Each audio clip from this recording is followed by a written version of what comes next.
चारों तरफ हाहाकार मची हुई थी। हर तरफ हो हल्ला हो रहा था।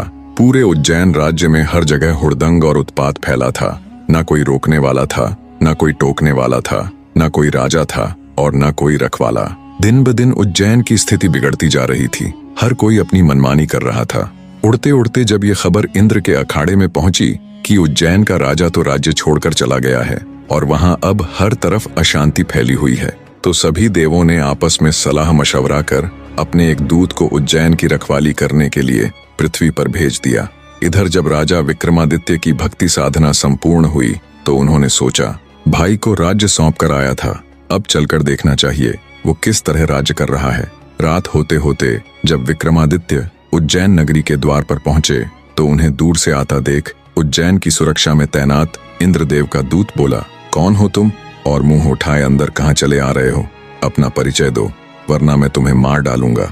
दूत की बात सुन विक्रमादित्य ने उसे अपना परिचय दिया और कहा कि मैं राजा विक्रम हूँ, तू अपनी बता, तू कौन है?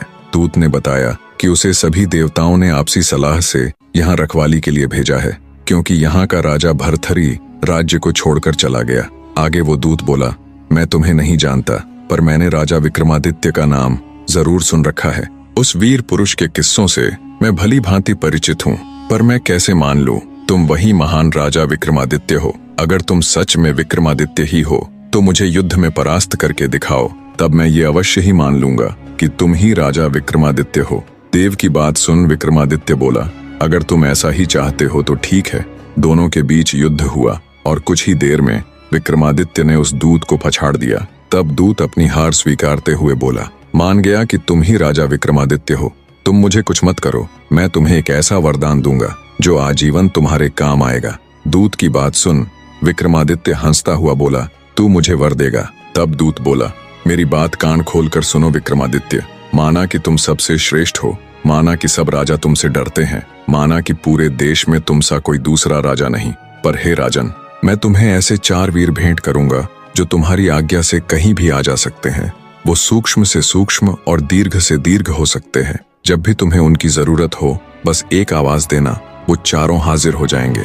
इतना कहते हुए उस इंद्र के दूत ने वे 4 वीर राजा विक्रमादित्य को भेंट कर दिए। कहते हैं तब से राजा विक्रमादित्य को वीर विक्रमादित्य के नाम से जाना जाने लगा।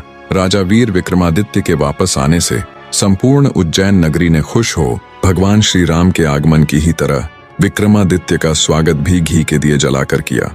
पूरे राज्य में हर तरफ खुशियों का माहौल था। उज्जैन की प्रजा एक बार फिर से अपने चहीते राजा विक्रमादित्य को पाकर खुश थी।